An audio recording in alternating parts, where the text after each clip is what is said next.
He didn't have any money, but he had this truck. He had bought this like F-150. He didn't really need it. So he didn't know how to buy real estate, but he knew he needed some money for a down payment. He didn't really have money for a down payment. So he knew the first thing he needed to do was to sell his truck. He doesn't really know how to sell his truck, but he knows if he's going to sell his truck, he has to wash his truck.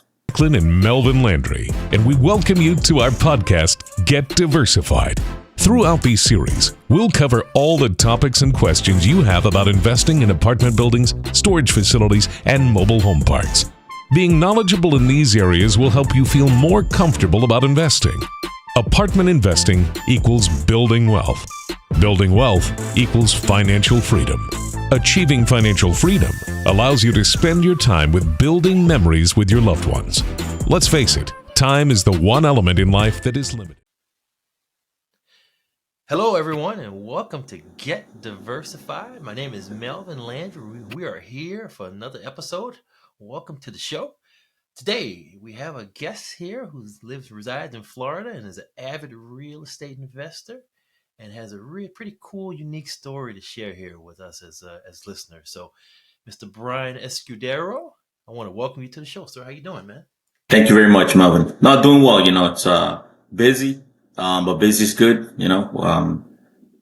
just keeping busy. We got a lot of stuff going on, right? Obviously with all the news in the Fed, having a lot of conversations with investors, just staying busy, keeping, just drilling down on our processes and the way we do things. So, right. All good. The old procurement supply chain adage, continuous improvement, right? You got continuous improvement. Got to keep getting better every day. So, yeah. Again, brother, welcome to the show. Thank you. Tell the listeners, man, a little bit about you, your history, and how you got into real estate. Okay, great. So I've been in media for a while, right? So longer than I'd like to admit, and that took me down a really long path for finishing school, and so I finished school a couple years ago, and when I was done with my bachelor's, it was like, okay, what's next? And so just kind of through a lot of thought and prayer, there was two things that were on the table. One was a master's degree or real estate, and I'd always thought about real estate. I really liked it, and so master's degree will take you about $50,000 in 3 years, and real estate, I figure with $50,000 in 6 months, I can figure out if something worth pursuing. And so I jumped in, started reading, learning, and as I learned more, my eyes were just open to this world that I didn't know, right? People like me weren't taught that growing up. And so, our parents were just trying to keep food on the table and keep us out of trouble. And so, we started purchasing properties, learning, creative financing ways, using OPM, other people's money, and, helping investors. And the thought was like, man, we got to tell people about this. Like, this is not something that we want to hold, to ourselves. And so, my partner, my eventual partner, who is also my brother, we were just talking. We're like, man, we got to get this message out. And so that was really the birth of First Gen Foundations. The focus was, how do we help people get past the fear of investing? There's a lot of knowledge out there. Sometimes it can be, scary, right? Just, it's a big world. And so, we try to take the time, or we don't try, we do. We take the time with people. We walk them through the processes.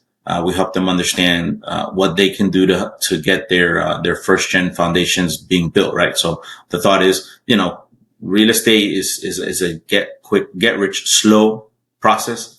And so, just trying to set expectations for people. It's been very, very, empowering to families and to individuals to know that they have a say in what their future looks like financially. So, we got started, not too long ago, and then pretty quickly, we're 55 doors in, we're about 8.5 million assets under management. And so, the thought there was, we're not scared to take that next first step. And so having someone alongside with you while you're doing that it can be very, very empowering. Okay. So a few things that you mentioned there. So you mentioned the notion of a choice, right? In terms of the, going to get the master's degree, that's the funny thing. You work in media, from media marketing slash, I do media marketing procurement. So, You know, man, who knows where, maybe we need to have another conversation after I this. know, right? So, from that respectable deal as well. So, that's good, man. You're working with a family member, you're progressing, Yeah, you're growing, you're getting the word out, right? So, yeah. when we think first gen, right? Someone's listening to like, is that me? Or do I qualify for that? I'm 24 or maybe I'm 64, but I want to get into real estate. What would you tell them? Yeah, so first gen. The thought is we're all first gen investors, right? Even people that come from a long line of investors, you're not investing the same way your parents did or your grandparents did. For us, we are truly like, again, our families came from a different country, no language. My father got here on a Tuesday. He started working on Wednesday, and he's never stopped. And so, the thought of being able to take a beat and learn something and try something new and try something different. It's not, I'm not passed on that fact that, they built the foundation for our family, right? I'm one of 5 kids. We're all successful in our different realms of profession. And so, we're building a foundation for the next generation. So, that's the immigrant story, right? Someone coming in from a different country, but someone that was born here, maybe your family has just been kind of grinding it out. And, there's a lot of information out there that allows you to make these changes. Some of them bigger than others, but a lot of them are just mindset of, changing your mindset from an investor to a consumer. The ability to use, good debt versus bad debt.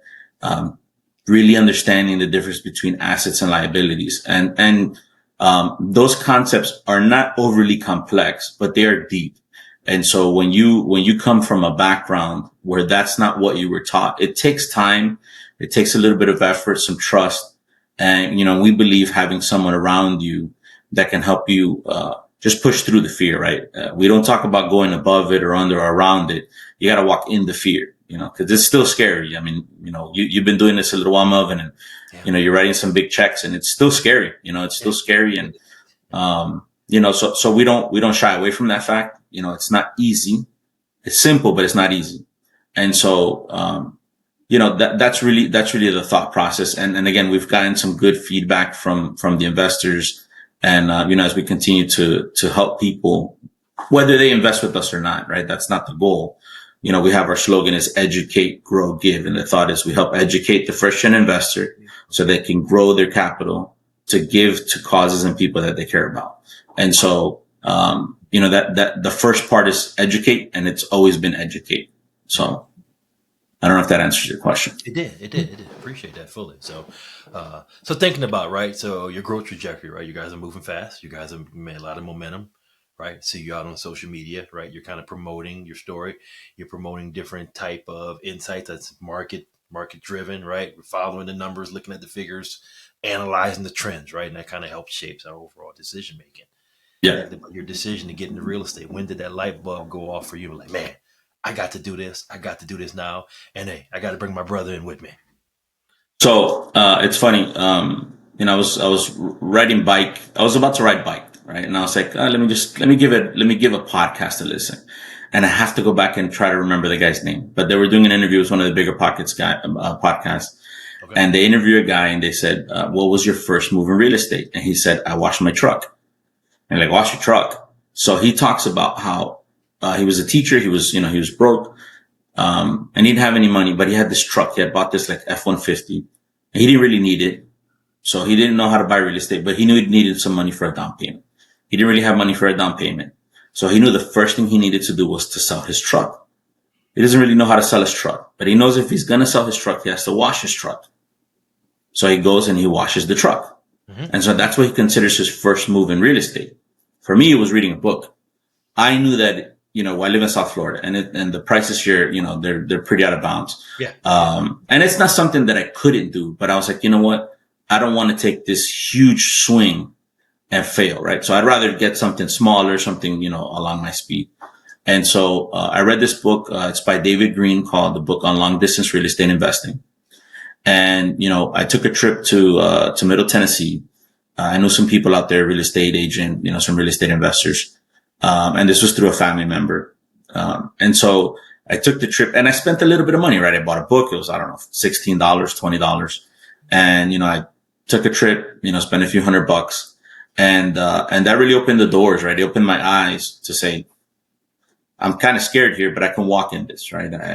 I know that I'm going to have to take these steps. So my first step, I go back to was reading a book, right? And knowledge really pushes against fear.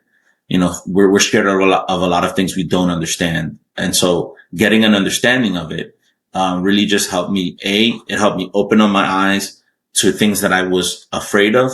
And B, it helped me realize, man, this world is not this real estate world. There's a lot going on, but I can understand portions of it. And so as I, dove down deeper and deeper and deeper, my brother starts kind of doing the same thing. Like, we're now doing stuff in parallel. So we're having a lot of conversations, we're talking, we're talking about the same moves. I bought a duplex, and then like a month later bought the second. And then he bought his first. And so now we're in parallel and we both have this passion and drive to serve others. Our company, the original thought and sitting down with my wife was we're going to help people with every purchase we make. And, and it's been that. And so, as, I'm working in parallel with my brother, we're like, hey man, we got to do this thing together. We're kind of duplicating efforts here. And so through some conversations and, just some really, just deep, moments of introspection and understanding who we are as individuals and who we could be as a company. We launched First Gen Foundations and, his role and mine are different. We have a great relationship. We challenge each other, we push each other, we pull each other. And so, it's been a really good vibe. Okay, good. Hey man, something you said that kind of called out when knowledge pushes against fear, right? Yeah. That's a strong statement, and that's a strong situational aspect, whereas some people would turn and run the other way, or you could acknowledge it, figure out a way, put a plan together, align if you have partners, and take action, right? Which is what you've done. I think about, my first notion of getting into real estate, right? It was way back in 2005, and I did it because I seen my classmates, my frat brothers, they were doing it, and it cash flowed a little bit. So and at the time, working like 2-3 jobs, a corporate job, part-time cashier at Walmart, and now I'm building rental properties. I saw it as any ways I can get multiple streams of income, right? But I didn't put my foot on the gas at the time, right? I was gradually growing, right? And I was young, right? You didn't know what you didn't know. So for now, it's just like, okay, how fast can you get there? Don't take your foot off the gas. Understand analytics and analysis to kind of push forward. So appreciate you sharing that, man. That's a powerful statement, man. When knowledge pushes against fear, what are you going to do? It's again, we talk a lot about, we seem to, as a people, be okay with taking that first step, right? Take that first step, you read the book. What's that going to do? You take the next first step. And the next first step was, jumping on a plane. And I jump on a plane. It's not a big deal. What's the next first step? Oh, make an offer. Make a bad offer. Make a bad offer. I had a deal that was good. And I know more than everyone. So I lowballed and I lost it. And it was a good deal. I tried to make it a great deal. And it was just, I needed to get on base. And so, several offers later, just kind of, you have to get into the fight. And so as I was making more offers, my knowledge on how to make an offer was getting better and better and better. And then finally one clip. And, just very vanilla, right? It ended up being a very vanilla project, and that's what I wanted. Nothing crazy, and, we're coming up on new renewals and, we're doing well there. The second one has been great. The third one is, they don't come without the challenges, right? And that's where you learn about being well capitalized and having your contingencies and, your maintenance and your vacancies and your CapEx and your property managers and all that. And so there are things that need to get done. But it's been really cool to know that it can be done, that we can do it. And then, as we talk about now where you step up, right? So we went into syndications at the end of last year, because just with the interest rates rising, we were looking for a good spot for our investors. And, you can't beat the economies of scale on these larger properties. And not large, I'm not talking about space wise, but the number of doors. We're going to start researching, coming up, mobile home parks and storage units. But we live in the multifamily space right now. And so, when you're talking about complexes of, 40, 50, 100, 150, and the numbers sound scary. Like you said, like, who the heck am I to be talking about that? But the reality is, you're in the room with those people, and, I don't feel like I don't belong. I don't feel like I do belong, but I don't feel like I don't belong. And, I have a career in corporate America and media. Yep. And I do believe that I add value to the teams. And so that's been great. You don't want to be someone that's just sucking the energy out of a room or sucking all the knowledge out, but you can bring something to the table. And so that's been cool too, just to kind of, to know that I can add value to the groups that are doing these things. Good. That's a fantastic statement. And then you think about it, man. I mean, right? You're trying to take down 50, 75, 150 unit deals, right? If you're not the smartest guy in the room, guess what? You're in that right room, right? I mean, because there's always knowledge to soak up. We don't know it all, right? I mean, we're all kind of progressing through the journey, right? We all have goals and aspirations, but that's good, man, from that perspective standpoint. Let's talk about the perspective in terms of what do you see as potential hurdles, right? As being a first gen investor, someone who's new, they think they kind of know where to start. They've been to a few meetups, but man, directionally, I'm looking for a little bit of guidance on where to go. And, they may be deemed as a struggling first gen investor. Not you, but someone out there, someone who's listening, trying to figure out, where to start, right? So what advice would you give them, and what are 2-3 steps you kind of tell them to navigate to go ahead and take that first step to make progress? Right. So, I think that as a struggling first gen investor, which, if you're struggling, that's good, right? Because it's easy to be bad at something. It's easy to be a bad husband. At least, right? It's easy to be a bad father, right? It's hard to do something well. And so, when you think about, what someone that is a first gen investor can do, I like to look at 3 things. One is, you can go it alone, right? And there's certainly something to be said for that, right? Mm-hmm. You're going to bang your head, but the rewards are higher, right? The wins and the losses are higher. 2 is you can, there's a bunch of different ways of investing in real estate. So a private note, like you lending someone money and making interest off of that, and they're using that in interest and in real estate, that's a real estate investor. For us, we take private notes and we'll go and do, we'll borrow it at, 7% and loan it out at 10%. So we're arbitraging that. But that is someone that is investing in real estate, and that's a soft entrance into it. Mm-hmm. There are people that will do that as part of their portfolio. And there's less risk involved in that you have a private note, it's backed by a lien on a property. And you can just rinse, repeat. We do that, for people, and that seems to kind of shake off some of the nerves, because now you are investing in real estate, through a note, but it's just now you're investing something that is not the stock market. It's not what your parents invested in. Right. And then, you have syndications, right? Where you are going and meeting with people that are, grouping investors together and then jumping in and taking on these larger apartment complexes. That is fairly passive. It's fully passive. But, you do want to do some homework on that. You want to find out who the sponsors are. You want to vet the deal. You want to vet the market. You want to take, just understand what you're getting yourself into. So there are different ways, right? And what people try to do is always swing for the fences, and you don't have to. You just have to get started. It doesn't take a lot. I mean, if you're willing to loan someone $100,000, to go do something, you can partner with someone, right? There's people that have the knowledge, the grit, the time, the effort. They just don't have the money. So you can partner with someone and say, hey, I'm going to bring you the cash. You do all the work, and it's 50-50. I'm a big fan of bigger pockets. We cut our teeth there. There's just great groups, right? You're talking about meetups, and some of those people on meetups, a lot of them are very sales driven, but you want to find one that's maybe not, more education driven. And, you can just kind of learn what those people are doing. And I always like to have 2 people around me. It's someone that is 6 months ahead of me and someone that is 6 months behind me, because at 6 months ahead, someone can mentor me and coach me. and someone behind is someone I can pour into, right? And the more you teach, the more you learn. And so, there's plenty of ways of doing it. And our goal, again, one thing they can do is, reach out to us, and set up a call, and we can dive into, we have our little, like our initial deck of like, hey, this is what we do. This is how we do it. We have our investment thesis on our website. And the goal there is truly for education. We started the company because a lot of people were asking us a lot of questions.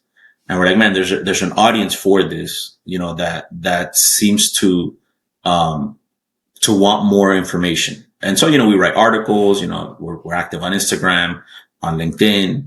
We have the articles on the website. We do podcasts and, hope to continue to do more of those. And the driver there is just really trying to help people. We'll make money at some point. That's there, but I still have my W-2 job. So does my brother. He's a civil engineer. We have good jobs. Like, we don't need to get into bad deals. We don't need to rush through things.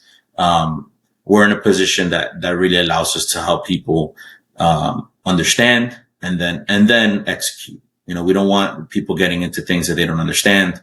And we just want to honor, so many things, right? Our history, people that have come and plowed the fields for us and just really, again, just laid that foundation. Again, I think of my parents and my grandparents, and, for us, it's a sin to not work hard. It's just, they put so much of their lives and who they are on hold for us. And so, we're trying to just continue that legacy.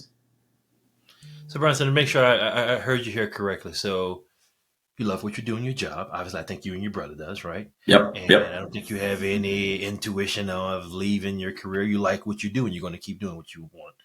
Yep. In terms of your corporate career. However, you do want to educate. You do want to put the word out and kind of help provide opportunities for those who are seeking it, right? For those who are looking for a directional way. And so you're making that great impact to other first-gen investors, right? Regardless, again, if they're 24, if they're 64, right? It's all about getting started. And that's half the battle. And it starts with the mindset, right? Yeah.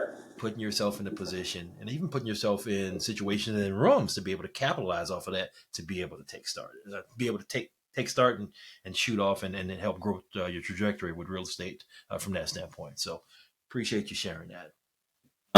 It really is a pleasure.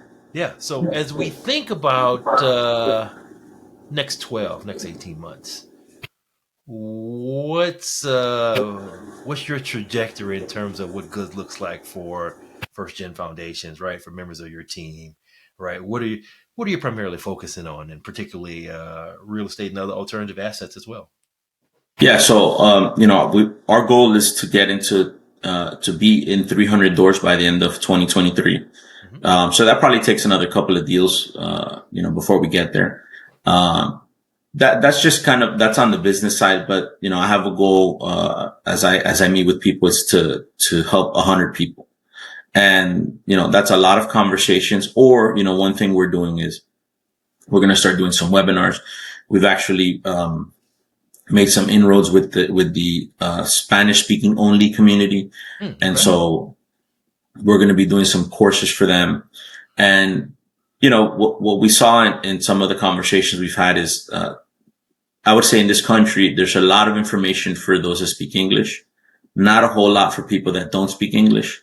Mm-hmm. And so, there are a lot of people getting taken advantage of. Mm-hmm. And so we want to push back against that. I heard a story of a guy, he spent $90,000 on education, hasn't bought a property. And that really bothered me.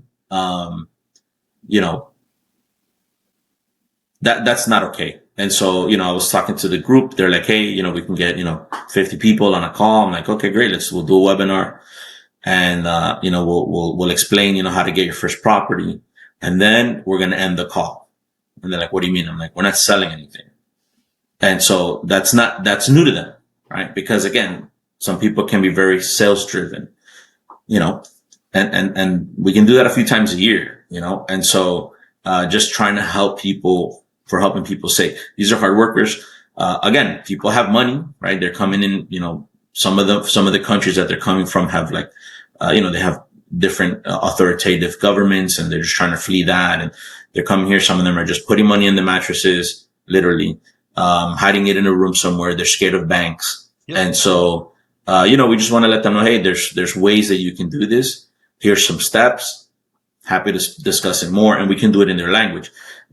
Again, in those conversations, we're finding people are signing documents. They don't really understand. They're like, man, if this thing was only in Spanish, and you're talking about lawyers and doctors, you're not talking about someone that doesn't have this experience. They just don't have the language. And so, we have connections that can translate legal documents. And so, we're just really working on that group of people next. Wow, that's a powerful niche that for sure. I don't speak Spanish, right? So, I mean, I couldn't reach those individuals. So, you have a niche in this segment where you can really be impactful to other folks who are specifically Spanish speaking only, and hey, provide one, education, and two, opportunities for them to invest, right? To kind of help their financial well-being, future state. Man, that's powerful. Yeah. No, we're excited about that. Yeah, man, that is indeed powerful. Wow. So that's good to hear, man. Seems like, man, you're a goodwill fellow, man. You're all of a goodwill, empowering, educating, and kind of helping folks advance. And that's what I, as an educator myself, right? Yeah. One of my many jobs, I'm always trying to help folks take that next step, help them kind of grow. Knowledge is power, man. Yeah. Knowledge is power. The more you know, the more you grow, right? Helping that trajectory. So that's fantastic that you and your brother are doing that. So yeah, no, that's been ingrained in us. We've been shown much grace by the Lord. We have our family, when we were coming up, didn't have much, but what we had, it was to help others, and we benefited from that, and we want to keep doing that for us, for our families, and for the people around us. What is it? I heard it once: a hand up, not a handout, and I thought that was an interesting saying. Good stuff. Hand up, not a handout. Okay. Well, Bryan, hey man, I got two more questions for you, man. Kind of wrap things up. First question is, what's the best piece of advice anyone has ever given to you, man, that you've had to taken, whether it's at an older age or whether at a young age? What's the best piece of advice anyone has given you? Best piece of advice? Yeah. Man, it's got to be something along the lines of it's a scripture. It's the fear of God is the beginning of all knowledge, right? And so I truly believe that.